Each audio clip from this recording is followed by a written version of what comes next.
So, some time ago, Marvel dropped a bomb called Doom. And honestly, I don't really mind the Mephisto theory, which, by the way, has been proven wrong for the past few years. But then I thought, why not make video discussing how all of Marvel's post-credit scenes are now not connected with each other? I mean, try to think about it logically. Originally, all these post-credit scenes were created with Kang in mind, and because of that, there could have been some sort of connection among them. But Marvel itself didn't know that they'd eventually have to go back to RGJ's version of Doom. And because of that, all the previous plans have now been ruined. So let's start with Falcon and the Winter Soldier. In that series, even the WandaVision post-credit scene becomes somewhat important, but we'll talk about that later. First of all, I believe that the post-credit scenes in Falcon and the Winter Soldier and Black Widow aren't going to change at all. I think these will eventually get connected. In Captain America: Brave New World, at the very least, we'll see a mention of Sharon Carter, and similarly with the Black Widow scene. Its closure will come in Thunderbolts, but the story really gets interesting with Shang-Chi's post-credit scene. Remember those bangles or rings that were shown to us? I was so confident, it's extremely confident, that they would definitely be connected to Kang. Now, however, they might not be. In that scene, we see Shang-Chi with Bruce Banner standing before him and Captain Marvel also present. They're watching some kind of beacon transmitting from within those bangles. I thought that this beacon was meant to alert Kang. Technology looked a lot like something from him, but we had no idea it would eventually bring RDJ's Dr. Doom into the picture. Even he didn't know when he was making it. So now, look, if Marvel wants, they could instead connect this beacon to Dr. Doom, implying that it was transmitting a signal from Doom's lair, which would then alert him to Earth 616 and bring him into the story. But guys, I might be getting way too hopeful here. I mean, if Shang-Chi 2 isn't even coming, then why would there be any connection via these bangles? In the first place, they were never really meant to be connected that way. And just so you know, Shang-Chi 2, Recage of Time, was planned with Dustin Dennell returning to direct it. But none of that is happening now because that guy is busy directing Spider-Man 4. And I'm hearing that the plans for Shang-Chi 2 have been completely scrapped. Now, because there's only a 1-year gap between Avengers Doomsday and Secret Wars, in my theory, Marvel will try its best to show us as much of Battleworld as possible. And I'm pretty sure Shang-Chi 2 isn't even on their radar anymore. Then comes the post-credits scene from the Eternals segment. Previously, I thought that this probably wouldn't be connected at all, but now it might be. And the reason isn't doomed, it's more due to the Sony people's actions. I mean, maybe they won't bring back Sony's characters, but they might bring back the Celestials, again, just to show off, to demonstrate how powerful Null is. In the comics, when Null decapitates the Celestials, that scene could be used, even though in the MCU nowhere still exists. That doesn't mean things can't go wild in another universe. But then there's the second post-credit scene in that movie, where Dane Whitman tries to pick up a Blade, only for Blade himself to come from behind and stop him. Even Blade didn't know that someone would end up stopping his moving effect. He's stopping himself. Now, there's no confirmation on that yet, but for now, Marvel has removed the Blade movie from their slate, so this post-credit scene kind of just vanishes. It's just still. We know that Marvel isn't about to abandon such a huge IP. Even if they're not locking in the Blade script right now, I've heard that Mashallah Ali now really likes the Blade script. All that's left is to find someone to direct the movie. Someone like, well, me. I've also heard that Marvel is working on Midnight Suns, and that through it, they'll connect characters of Doctor Strange, Blade, and Den Vitman. But overall, I think we'll have to wait at least until Secret Wars to see all of these elements fully come together. After that, Marvel will start its Supernatural saga. I mean, they've been talking about a mutant saga. But in the meantime, they might slip in a few smaller projects. Then comes a really interesting post-credit scene from Spider-Man: No Way Home. I never even dreamed I'd say this, but it seems that elements from the Venom 3 are actually changing Marvel's future for Spider-Man. Basically, in that post-credit scene, the two drops of life, or two key elements of Venom's character we saw may have been redacted in No Way Home. I say that perhaps because we didn't get a lot of clarity. All they mentioned was that in the Venom movie, he drinks so much that under the guise of giving a tip, he leaves a piece of himself behind. Now, it's clear that Venom left his mark in that film, but it isn't clear whether those 2 drops in the post-credit scene really exist. It all completely depends on how Marvel decides to use it. And if the Sony guys manage to sort out their issues, then the scene in No Way Home might lead into Spider-Man 4 as a more grounded story. After that, it could shift to a multiversal element, which sounds a bit strange, but if you look at its timing, it all starts to make sense. Spider-Man 4 is being released after Avengers Doomsday, so they can't really start telling a pre-Doomsday story, especially when Spider-Man is set to have a huge role in Doomsday. Not that anyone usually asks me about it, but if they do, it's worth mentioning that I don't think they'll try to connect No Way Home's post-credit scene.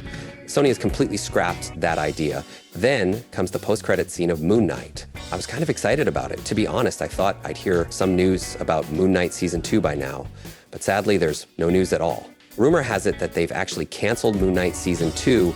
In fact, its director, Mohamed Diab, recently said that there are no plans at the moment. He himself isn't sure. It's possible they might replace him with a new director who's eager to showcase more action, but as it stands, there's no planning for Season 2.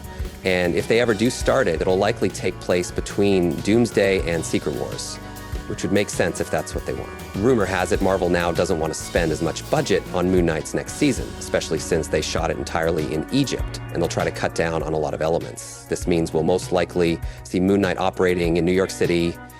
Through that, they can also fix another big complaint from Season 1, namely establishing a greater connection with the rest of the MCU. Moon Knight in Season 2 is based in New York. He could interact with the local superheroes, as he actually does in the comics. Think Daredevil, Spider-Man, etc. Although the chances for those specific interactions might be slim, they could instead connect Moon Knight with the Midnight Suns, which again ties in with Doctor Strange, Blade, and so on.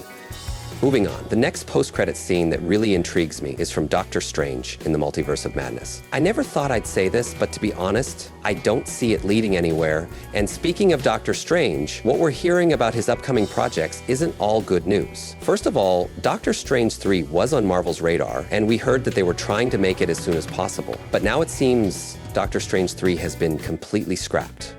The next Doctor Strange solo movie will most likely come after Secret Wars, which will probably kick off that supernatural saga, but honestly, I'm not 100% sold on that idea. I even think, why not cancel Thor's next movie? You know, we all want to see that epic battle between Thor and Hercules, but instead show us Doctor Strange 3, where he goes and essentially sells his soul. I mean, it'd be a great opportunity for Marvel to finally show us that part of Doctor Strange's story, the part where he went off to stop something.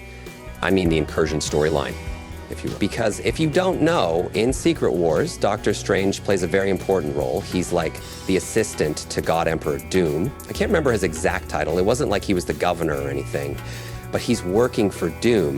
For the past 8 years in Secret Wars, Dr. Doom, who creates Battleworld, has been ruling it with Doctor Strange assisting him. But here's the twist. Unlike everyone else on Battleworld, Doctor Strange remembers who he really is and where he came from. While other superheroes try to stop Doom, Strange helps him. So if we finally get a Doctor Strange 3, it would kind of explain what really happened with him, because after Secret Wars, nothing would make sense otherwise, and they'd have to retroactively create a little backstory for him. Next up is the post-credit scene from Thor, Love and Thunder. In it, they set up a Thor versus Hercules matchup. But honestly, I'm not interested in watching that anymore. We already have movies like Godzilla versus Kong and Batman versus Superman, where the heroes fight and then a greater villain appears to challenge them. It shouldn't work that way. Man, just make it Shang-Chi 2 already. But hey, I know you can't always have good things in life. That's why I'm not a fan of what came after Thor, Love and Thunder. Now, if we talk about post-credits scene from Black Panther, Wakanda Forever will probably remain unchanged. That means they're not gonna bring T'Challa into Secret Wars just yet. Most likely, after Secret Wars, the MCU will undergo a soft reboot and we'll see a new T'Challa. For now, there's nothing to work on there, which makes me really sad because T'Challa had such an amazing moment in Secret Wars. But I won't spoil that now. Then comes She-Hulk's post-credit scene, where we see Abomination. Initially, I thought that maybe in Shang-Chi 2, we'd see Abomination again, but I think Marvel might be planning something with him instead. There's no confirmation yet, but if they're smart about it, they could play out Abomination's and Hulk's storyline in a very clever way to deliver a conclusion after Doomsday. If anyone asks me, though no one really does, I'd say that if Marvel manages to squeeze in 3 movies between Doomsday and Secret Wars, with Spider-Man 4 already confirmed and Doctor Strange 3, if it happens, coming along nicely, then I really want the third one to be a World War Hulks movie. I'd love to see a Hulk film featuring multiversal elements, Battle World style, where we see many different Hulks, old ones, and perhaps some new established versions. There are already so many Hulks out there that they could easily make a multiversal Hulk movie between Doomsday and Secret Wars, and I don't think anyone would object to that. Then there's the post-credit scene from the Ant-Man Quantumania, whatever that is. Why are we even talking about it? Guys, this is one post-credit scene that essentially prompted me to make this entire video, and there is views too, but this scene, man, what is gonna happen with it? Even Marvel doesn't really know, and maybe they should just wipe it from everyone's memory. I mean, if Marvel really tries to establish Doom's power and gets a bit creative with their writing, they could revisit this scene and show Dr. Doom coming in to clean up all this mess. That would let us know that yes, he was always the sucker, but now they're even more sucker. There were multiple versions of sucker from before, but if Marvel goes with lazy writing instead of being creative, they might end up showing that the moment Loki sat on his throne, the first thing he did was clear out every variant from his gang. Next, we come to the post-credit scene of Guardians of the Galaxy Volume 3, where we see a new team of Guardians led by Rocket. To be honest, I don't see that team appearing in any of the surrounding movies, but if Marvel wants, they could show that team in Doomsday to further establish Doom's power, demonstrating just how badly RDJ's Doom had beaten them. And then there's another post-credit scene that I'm genuinely excited about, and that involves Star-Lord. It's being said that Star-Lord might even appear in Spider-Man 4, which could happen because he, like Spider-Man, is now on Earth, and they can do that. However, for Secret Wars, it's absolutely necessary for him to appear, because there's an epic moment between Groot and Star-Lord for which I'd watch the movie 6 times. I won't spoil it now, I'll save that for a separate video. Then comes the post-credit scene from the Marvels. I've been thinking all along, at the end of that movie, we see Monica trapped in a universe that includes the X-Men. And this is the first time Marvel has officially shown the X-Men in their universe. They could play this very creatively. If they want, they can present this entire universe as the universe of Deadpool and Wolverine. I mean, that Earth 1005 we saw in that movie was actually this very universe, and all the mutants mentioned in Deadpool are part of it. Then, when this Earth gets incursion with 616, we'll see all the mutants, Deadpool and Wolverine, all fighting each other in Doomsday. Using that, Marvel can selectively bring whichever mutants they want into that Earth and show them in Secret Wars. And then the post-credit scene from Echo, which will clearly connect to Daredevil, because in that movie, we see Kingpin, Wilson Fisk, who will become the mayor of New York and eventually meet his end. That's the same old story, nothing's changed. Next is the post-credit scene from Deadpool and Wolverine, which, as I mentioned before, can be connected with the Marvels. Even if they don't connect it, we know for sure that Deadpool and Wolverine will appear in Secret Wars. And all the new Avengers teams that have been formed will show up in Doomsday, having been defeated by Doom. That's why in Secret Wars, they could present a scenario where on the new Battleworld Earth, Wolverine and Deadpool go against Dr. Doom, and then a whole new team is formed. I think next comes Agatha. Though there wasn't any post-credit scene in Agatha, they will use its ending to connect it to a future Vision series. They'll combine it with the story of the White Vision that emerged in WandaVision, so that we eventually get a full trilogy that conclusively tells us what really happened with Wanda. And at the end of it all comes Loki. In Loki's post-credit scene, we see him sitting on his throne, actually holding the entire universe. And we all know that at the end of Doomsday, the entire multiverse will be destroyed.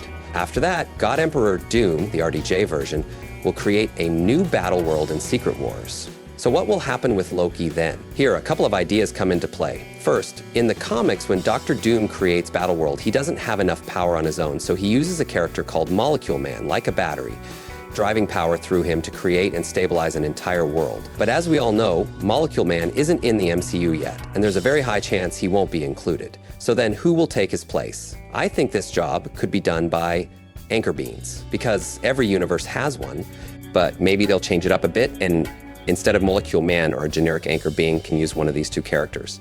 The first could be Loki, since he already acts like a battery, holding the entire multiverse together, and with his help, everything gets stabilized. So perhaps our DJ's Doom might choose him because he has superior power, or manipulate him to use him as a battery for Battleworld. Alternatively, the second character could be someone like Wanda, whom Doom manipulates or blackmails to serve as that battery for the entire system. And with that, we can see the union of Billy and Tommy with Wanda. That could create a very epic summative moment. But if they choose Loki, it might be even more interesting because we then witness that classic moment between Thor and Loki. And man, in real life, Loki has been through so much, yet he still manages to hold one universe together. Look, I keep coming up with these theories that end up spectacularly failing, and no one can say, in 6 months I won't come up with an upgraded version.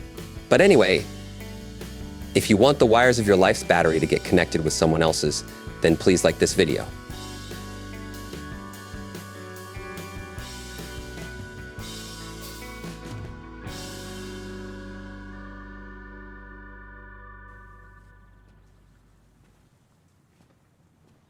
You're still here. It's over. Go home.